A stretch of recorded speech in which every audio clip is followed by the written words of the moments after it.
Hallo und herzlich willkommen zurück bei den Della Rosso Gesprächen, beziehungsweise beim Angriff auf das Vampirschloss. What magnificent vestments. This must be none other than Lord de Rosso. Und da ist er auch schon wieder. Tis a portrait of my ordainment as Cardinal of the Orthodoxy. I was as yet... No, let us move on to other matters. I was born of the House of de Rosso, hereditary Dukes of Eternia. Blessed was my youth. My parents showered affection upon me, and I was beloved by the people. And the king bestowed favor upon me as well. Upon royal recommendation, I was made a cleric of the Crystal Adventists, the Old Faith, in my 19th year. I devoted my body and soul to my clerical duties, for king, for kingdom, for faith. Sleep became an oft-missed luxury. But before long, a new tide began sweeping through the Crystal Adventists. There were those who wanted the clergy to control the four crystals of Luxembourg, rather than local monarchies and temples.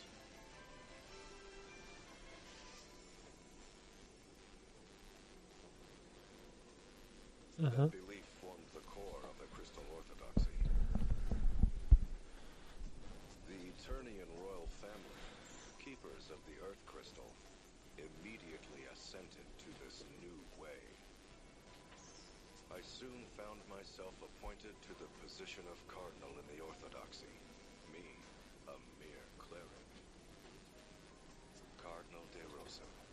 Those were my days of glory. Even now, the mere sound of the then-new title is dear to me. The old faith was remade entirely into the Crystal Orthodoxy, and the decision was made to elect a Grand Patriarch to rule. Thereupon, cardinals throughout the world gathered for a conclave to elect the first Grand Patriarch. Amid the conclave's maelstrom, I was approached by a cardinal who wished for me to vote for his choice. I suppose it was my youth and sincerity that made me reject the notion out of hand. But that was my downfall, for I was forced from the position of cardinal by the fraudulently elected Grand Patriarch. I had been but fervent in my beliefs and ideals. What I did only for the Orthodoxy, and for the people of this world. The old faith and the orthodoxy. The kingdom of Eternia and the duchy. That was all a bit hard to follow. I agree. There are no major differences in teachings between the Old Faith and Orthodoxy. They both revere the four crystals. I have heard that the Adventists gave way to the new and truer ideas of the Orthodoxy and faded away. No wonder the Old Faith was abandoned. Yet there is more to the story, for history is not more than accounts recorded by the victorious. To solidify their power, the victors showered contempt upon the vanquished. So it was those who held the reins of power within the Orthodoxy relentlessly pressed for the Adventists' eradication. No one recalls the words of the vanquished if the victorious write them out of history. 'Tis as if they had never existed.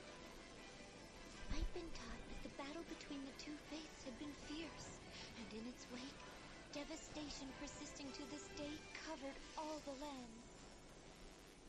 That is an uncharacteristically accurate account for the Orthodoxy, save for their false reckoning of time.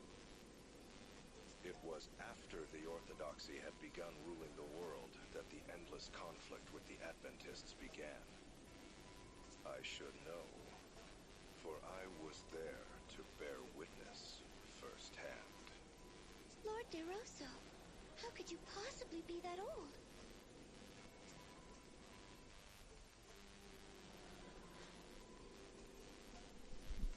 Und ein Partygespräch. Fürstel Rossos epische Redekunst. Ringabel, du hast dir einen halben Wald abgesägt, während Fürst de Rosso mit uns gesprochen hat. Wald abgesägt? Sie meint, du hast geschlafen. Oh, war das so offensichtlich? Offensichtlich? Du hast geschnarcht wie ein Bär. Im Ernst? Bitte verzeiht mir. Sogar ich weiß, dass sich so etwas nicht gehört. So ist es. Auch wenn diese Rede wirklich sehr, sehr lang war. Sie hat recht, Ringabel. Du warst sehr unhöflich. Sogar ich bin von deinem Schnarchen aufgewacht. Was? Soll das heißen, du hast auch geschlafen, Edea? Ja, das ist der Punkt, wenn man von irgendwas aufwacht, hat man geschlafen. Lord de Rosa's ordainment portrait. From the old faith to the orthodoxy, Lord de Rosa's fate was sealed upon his ordainment.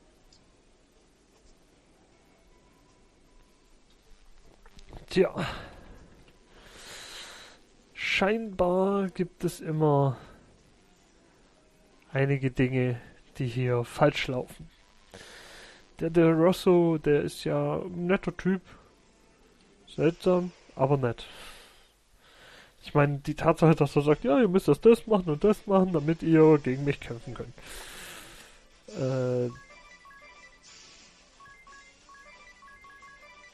Ist schon ein wenig seltsam.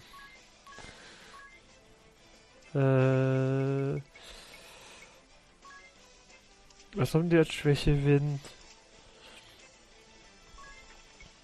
Ach, mach mal einfach Blitze.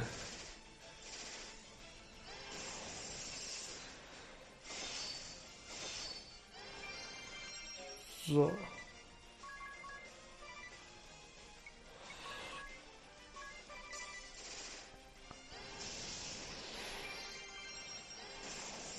Bam. Und weg sind sie. Ja, man muss physisch angreifen, wenn man Mana sich aufsparen will. Das ist leider unabdingbar, wenn man eben, wie ich, hier aktiv mit Gegnern spielt, die nicht auf 0% gestellt sind. Auch wenn man lieber level ich hier noch ein bisschen und hab die ekligen Hunde.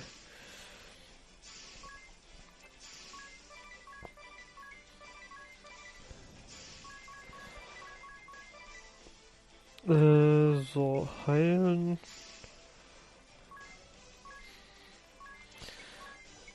Eisgar. Drrrt.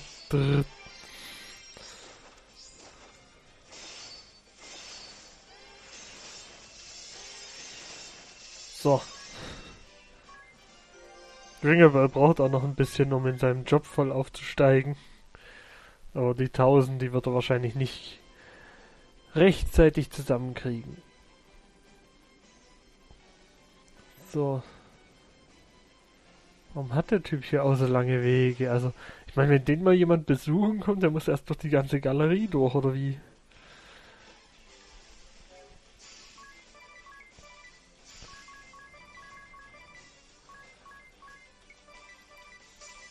So.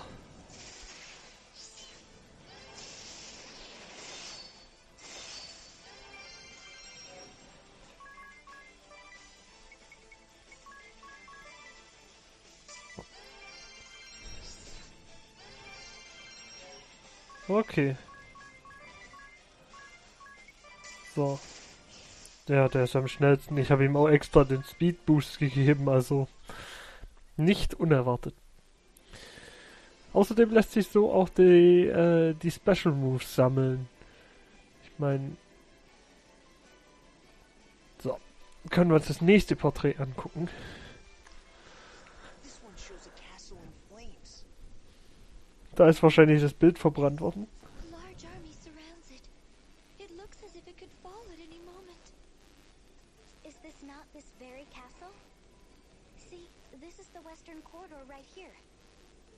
There's another castle burning in the distance. It's near where Eternian's central command is today. So then, that's the Orthodoxy's head temple in flames? Ah, Adventisten. The distant castle in flames belonged to the King of Eternia, and the castle in the fore. 'Tis the abode of my family, the House of De Rosso. But why? Why would such a terrible thing? The kingdom of Eternia was suddenly beset by a great host from another land. We would later come to know that it was a four-state coalition sent by order of the Crystal Orthodoxy. They had been told the King of Eternia sought a return to Adventism and was arming for war against the Orthodoxy. The Grand Patriarchy used this fiction to order a great muster of forces from across the lands. Alas, I failed to heed the many warning signs. I rejected the scheming cardinal's choice for Grand Patriarch. But he succeeded in luring votes from other factions, and his became the ruling faction of the Grand Patriarchy. It was they who wished to establish Crystal Orthodoxy as the uncontested world religion. Under their orders, the castle of the Eternian King was besieged. It fell in mere weeks. Before long, the great host was at the gates of our castle, and my father lay brutally murdered. The water supply was poisoned, and the Orthodoxy's forces drew an ironclad ring around the castle. By then, the castle sheltered not but the elderly, the young, the wounded. There was no hope of resistance. I was forced to sue for peace, even offering my own mother as hostage per their demands. Yet that failed to bring the siege.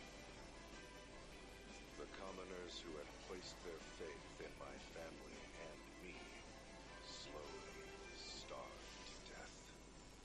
It was then that a letter arrived from a man. That man was the cardinal who had sought to influence my vote. The fiend was now the officer in charge of the attack. He wrote that he would not accept my surrender. Such was the hatred he bore for me. Such hatred that he was willing to let countless innocents die. My mother had been murdered.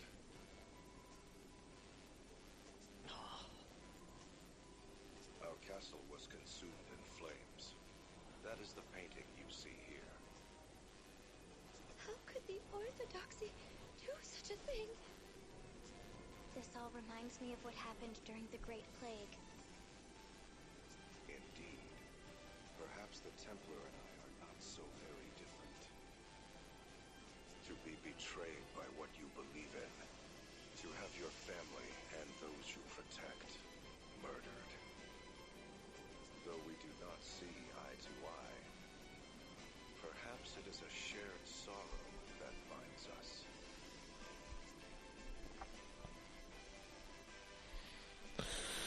Ja, das brennende Schloss. Lord De Rosso's castle siege painting. Such a tragic tale. Die Orthodoxie scheint doch ein wenig, ja, unangenehm zu sein, wenn ich es mal so sagen darf. Also, wenn ich die Geschichten höre, möchte ich am liebsten nicht Mitglied von denen sein. Oh, nee.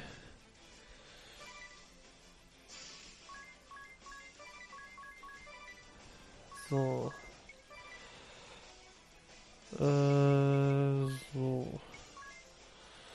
Halt, Schwarzmagie.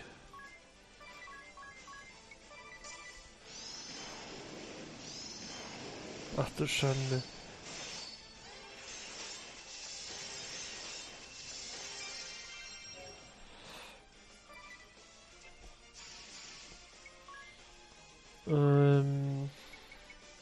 Vor die Säue. Nichts gewagt. Und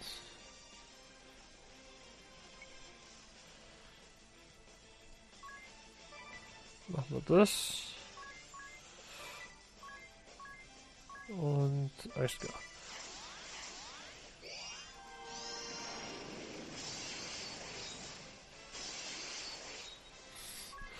So kann man sie auch ausschalten. Indem man sie dazu zwingt, einen anzugreifen und dabei zu sterben. So, jetzt brauche ich aber dringend Heilung. Gut, dass Vidra einen vollständig regeneriert. So, wir sind im 3. Stock angekommen. Wie scheint der wohl letzte Stock. Wir gehen jetzt noch diese Kiste holen. Wenn in der Hoffnung, dass der Gegner, der davor... No.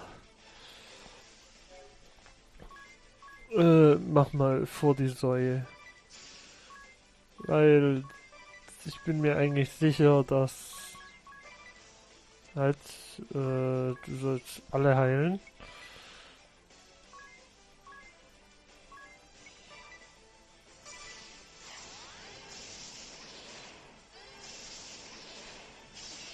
Ach komm.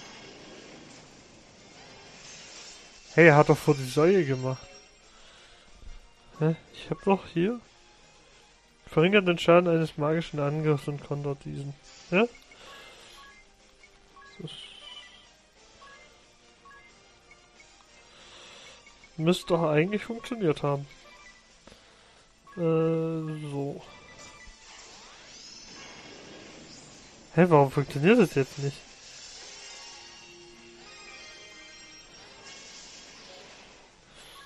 Okay, dann muss es der sein, dann ist es ein physischer Angriff.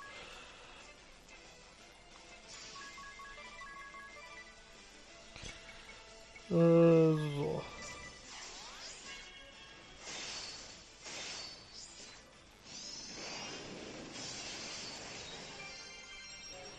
Okay, dann war es ein physischer Angriff.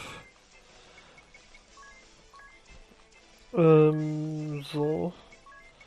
Wiederbelebung.